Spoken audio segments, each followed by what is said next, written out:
Hello everyone, my name is Aubrey, and today I have a spoiler-free review for the Remnant Chronicles by Mary E. Pearson. I just finished this trilogy like a couple of days ago, so I wanted to get this review out sooner rather than later while my thoughts are still fresh, but I ended up really loving the series. It is definitely a new favorite for sure. It really ended up surprising me and impressing me, and I am here to try to convince you to read it as well, because I think this is a really underrated series and that more people should read it and love it because it was really, really good. So in this first book, The Kiss of Deception, we are following our main protagonist, Princess Arabella of the Kingdom of Morrigan. She prefers to go by Leah, and Leah is not only a princess, she's also the first daughter. In the Kingdom of Morrigan, first daughters are known to have a gift, and the gift is a bit mysterious. It's a very soft magic system. It's basically a sense of knowing, like you might be able to predict danger before danger occurs, or you might get a certain sense about something. You might see glimpses of the future or the past. It's kind of unreliable, a bit random. Sometimes the information you get is not all as it seems. It's a bit, weird. Leah, however, even though she's a first daughter, does not really seem to show any signs of having the gift, but she's still perceived as being valuable because she could have the gift. It could manifest at any point down the road. So our story starts off on Leah's wedding day. She is being married off to some crusty old prince from the Kingdom of Dalbrek, all the way on the other side of the continent. The two kingdoms are trying to form an alliance so that they have a stronger united front against the kingdom of Venda. And Vendans are described as being backward, savage barbarians. But Leah doesn't want to get married to some gross old prince that she's never met, and she doesn't want to be a political pawn either, being sent to a kingdom that her parents don't even fully trust. She wants to live her own life, to make her own choices. So, on the day of her wedding,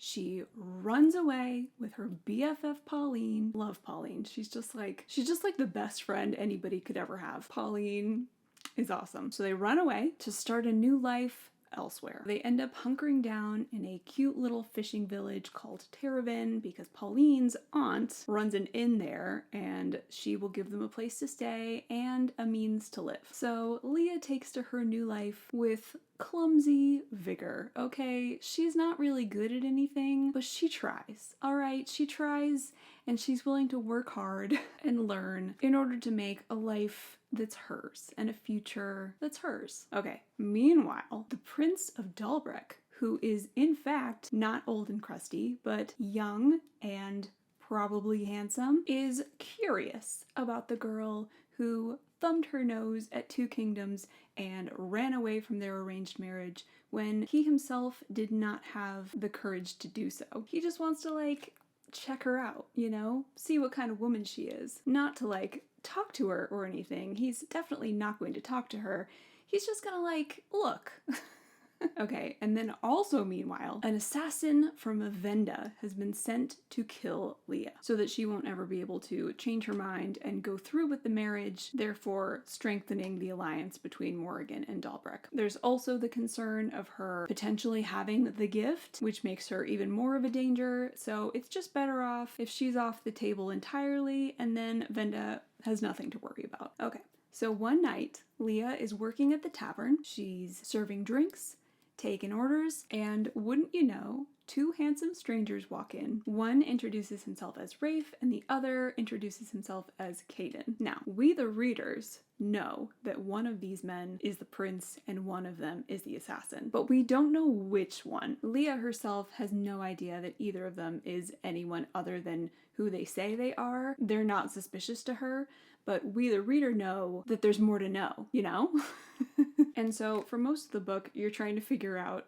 who is who, because the way that it's written, you can't tell. The boys inside their minds are not divulging information to you that would allow you to be able to tell who's who. And so it's just a guessing game for most of the book. And I think this is like a pretty brilliant idea, to be honest. It's a fun gimmick that ultimately is pulled off as well as it can be here. I do think it has some drawbacks, mainly the fact that even when we are getting chapters from the boys' perspectives, we are sort of being held at arm's length from them because there are certain details that we have to be kept in the dark about in order to not be able to figure out who's who too quickly. But to me, it made the boys feel a little bit more watered down than I would have liked. I don't know, they both just felt a little bit bland in this first book. I'll also say that the pacing for most of this first book was kind of slow for me. They go pick blackberries in the woods. There's like a festival at one point. I don't know, it's just not super exciting stuff.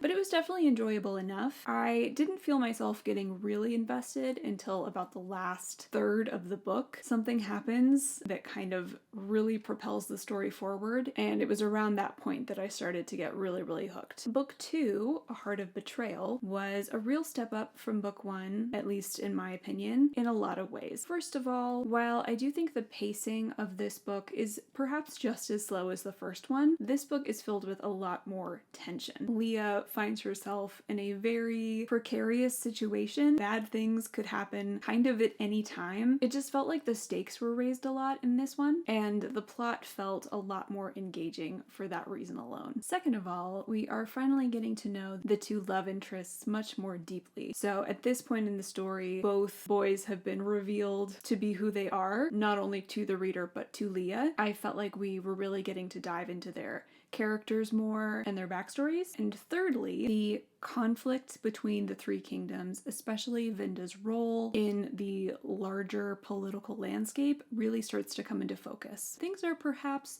not all as they seem. There's a lot more nuance to the kingdom of Venda and the Vendan people than we may have thought, and we unearth some very interesting alternate histories and secrets that have long been buried by Leah's own kingdom. It was really at this point in the trilogy when I realized that Mary E. Pearson had a lot more up her sleeve than some gimmicky love triangle YA fluff. This is a story with a lot of substance. You can tell that while there's not a ton of world building, the world building that does exist is extremely sturdy. It feels real, and I feel like Mary E. Pearson really thought about things that some authors don't necessarily think about in their world building. There's history, lore, religion, there are different languages, different spiritualities and opinions. I was just at this point starting to be really impressed with this series that I thought was just going to be kind of a fun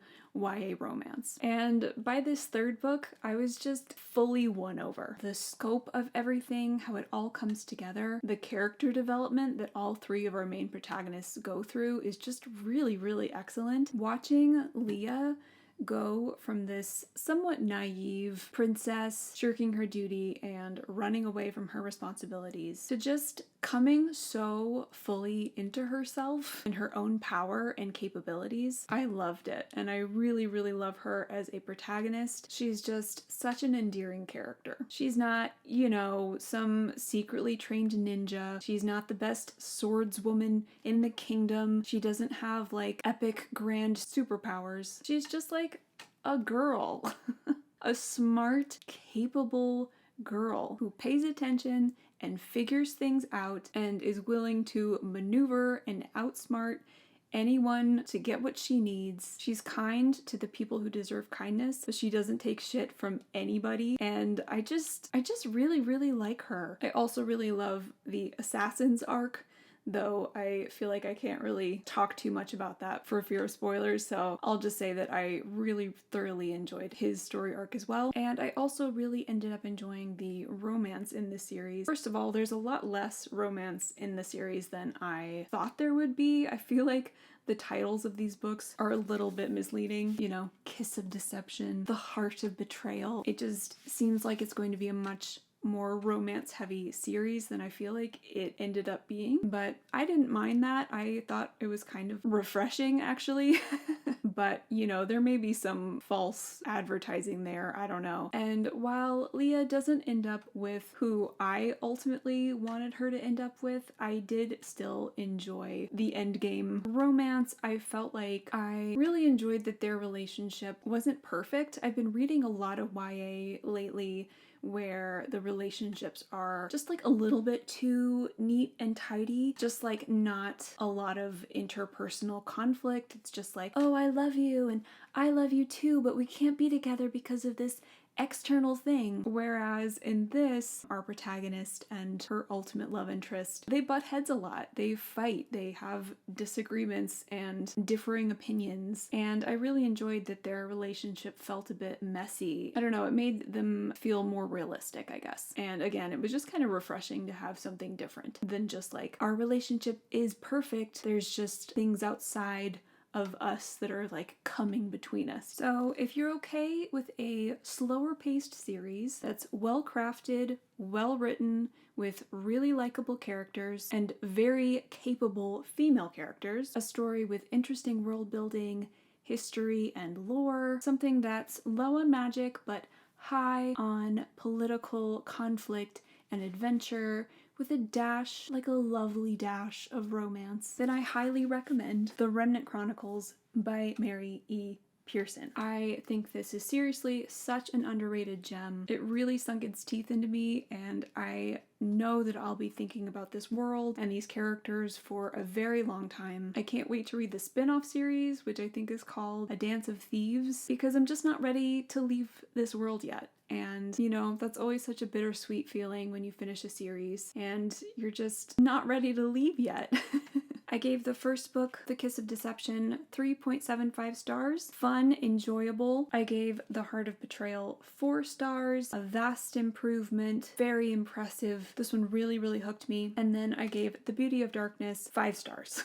It's not a perfect book, but it gave me everything that I wanted. And at this point in the trilogy, I just was so thoroughly impressed by all the things it was doing right, that the few things that were maybe a little rushed or didn't turn out exactly how I wanted them to, it was easily forgivable. As a full series, I would easily give this a 4 star, if not a 4.5 star. I really loved it. I think it is well crafted and very impressive, and it just really surprised me and it wormed its way into my heart, so I highly recommend it. Please let me know if you'll be picking these books up, and if you've already read the series, you can leave your spoiler-free thoughts about it in the comments. So yeah, please like this video if you liked it, and subscribe if you want to see more from me.